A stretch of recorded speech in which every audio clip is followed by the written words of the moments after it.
Para mí fue muy importante durante el inicio de mi carrera de la Universidad Nacional de Colombia vivir el conflicto que se daba en el departamento de biología entre dos tipos de biólogos, los biólogos de organismos y los biólogos moleculares. Durante los primeros semestres incluso se tendía a dividir la población de estudiantes muy tempranamente entre quienes querían qué énfasis aplicar.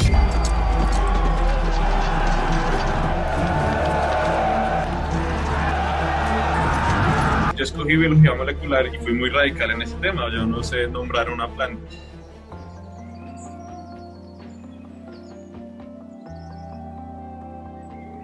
Muy inocentemente terminó mi pregrado y creí que ya no había más conflictos entre biólogos moleculares, todo era paz y amor, pero tampoco fue así el caso. Conocí un laboratorio que es bastante innovador y revolucionario en el país y había un conflicto en el grupo también.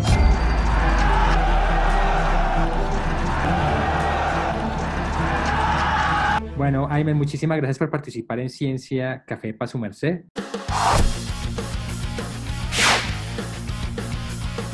Cuéntanos tú ahorita dónde estás. En Michigan State University, en la ciudad de Lansing, en el Michigan, Estados Unidos.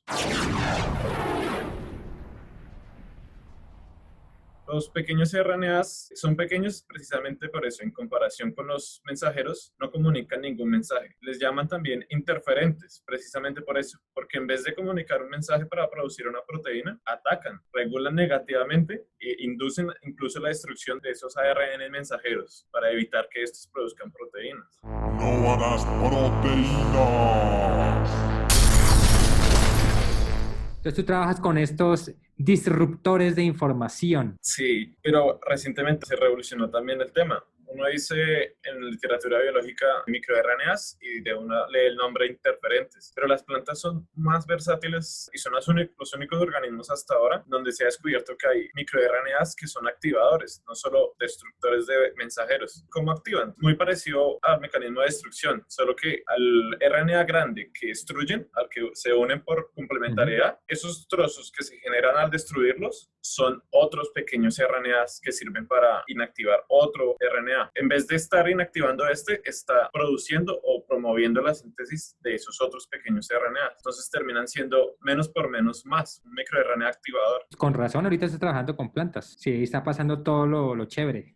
Sí, en epigenética son más divertidas. Hablemos ahora sí del color de las plantas, porque uno cuando ve la diversidad de plantas, uno ve colores de todo tipo, incluso colores que uno no ve a simple vista, sino con lámparas ultravioleta, cosas así. ¿Cuál es la relación entre el color de las plantas y tu investigación, que salió publicada en una gran revista recientemente? Yo trabajo con Eric Rothewald, es autoridad en el tema de flavonoides, y los flavonoides en particular son las moléculas involucradas en el color púrpura, rojo, rosado de las flores. Hay una enzima que se llama titinitin, se refiere a esa estructura que protege la semilla, es transparente. Es decir, en esas plantas, cuando esa enzima no funciona, no hay color. ¿Qué tal haya otra enzima que haga la misma tarea, pero no se expresa en condiciones normales? Tengo que mutar su supresor. Si muto su supresor o lo que está impidiendo que se exprese la segunda enzima, tal vez pueda recuperar el color. Fue muy interesante porque encontraron efectivamente que ciertas plantas con dos mutaciones, la mutación original en la enzima titinitin y un segundo gen, recuperaban el color, no el 100%.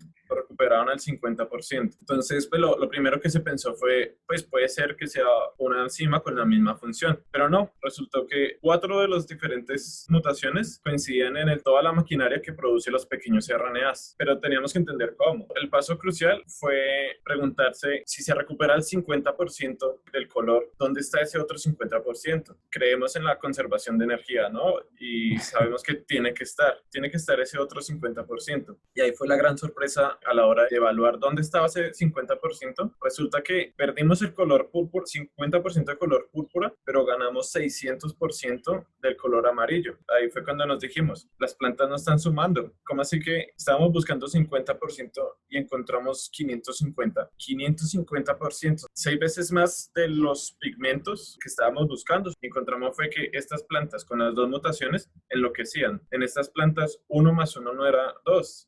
sino era 6. La pregunta que queríamos saber es cuál es la función de esta enzima. Y terminamos encontrando que en plantas que carecen de esta enzima y que tienen también defectos en la maquinaria involucrada en la producción de los pequeños RNAs, encontramos no solo que se recupera parcialmente el color púrpura dado por las antocianinas, sino que hay una sobreacumulación de flavonoles que dan usualmente colores verde fluorescente cuando hay fluorescencia, verde o amarillo. Entonces, ahí fue cuando nos dimos cuenta que buscando 50% de las antocianinas perdidas comparadas a las plantas sin mutación, encontramos que el carbón que debía ir ahí se fue para otra ruta, se fue para los flavonoles. Y no solo se fue distribuyéndose aditivamente, es decir, como esperábamos, 50%, sino sinergísticamente, donde el total es mayor que la suma de las partes. ¿Y qué tiene que ver ahí los microRNAs? Los microRNAs estaban haciendo algo totalmente inesperado. En metabolismo de las plantas hay una distinción importante. Se decía antes, hay metabolismo primario, que es el metabolismo esencial para que la planta sobreviva, y metabolismo secundario, el metabolismo para producir el color de las flores, por ejemplo. Lo que encontramos es que el metabolismo secundario de estas plantas, usando los pequeños RNAs, regula el metabolismo primario. ¿Cómo?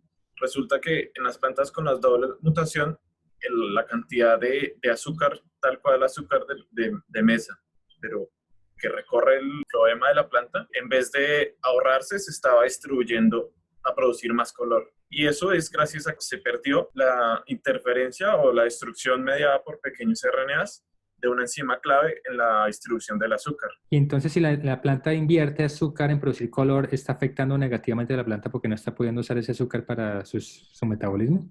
Exacto. Es muy chistoso. En Michigan, en MSU, Michigan State University, en cada seminario que uno ve y habla sobre Arabidopsis, todos les dicen, pero eso son plantas de juguete. Sí, que si tú las pones afuera se mueren. Y es cierto, efectivamente, te crecen en el laboratorio, pero esa planta que está con este mecanismo afectado de distribución del azúcar, se muere muy rápido. A las 2 semanas, 3 semanas ya están muriendo. Lo que decías tú, uno no piensa que el color de la planta esté asociado con su sobrevivencia o su metabolismo, pero puede estarlo gracias a esos microRNAs que están bloqueando información. ¡Wow! Una de las consecuencias es que dejemos de hablar metabolismo secundario y más bien uno de sus sinónimos es metabolismo especializado.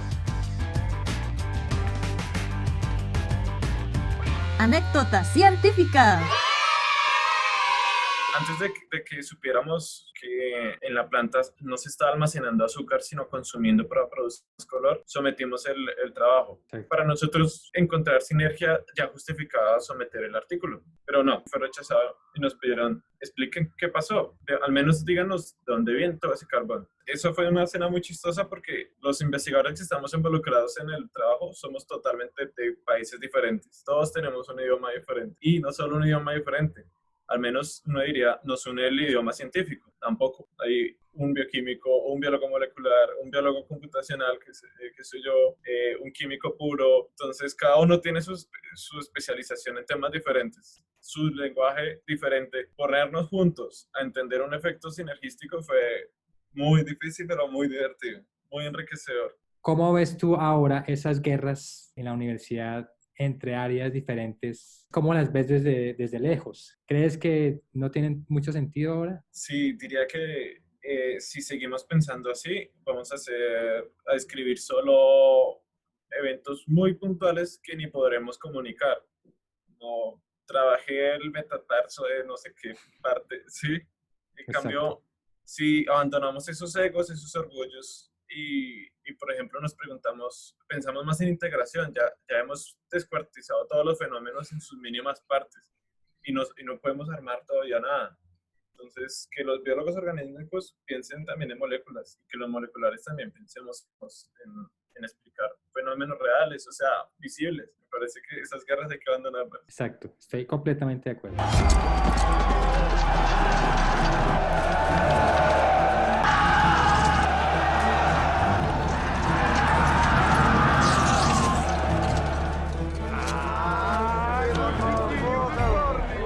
Aimer, muchísimas gracias por haber participado en Ciencia Café. Ciencia para su merced.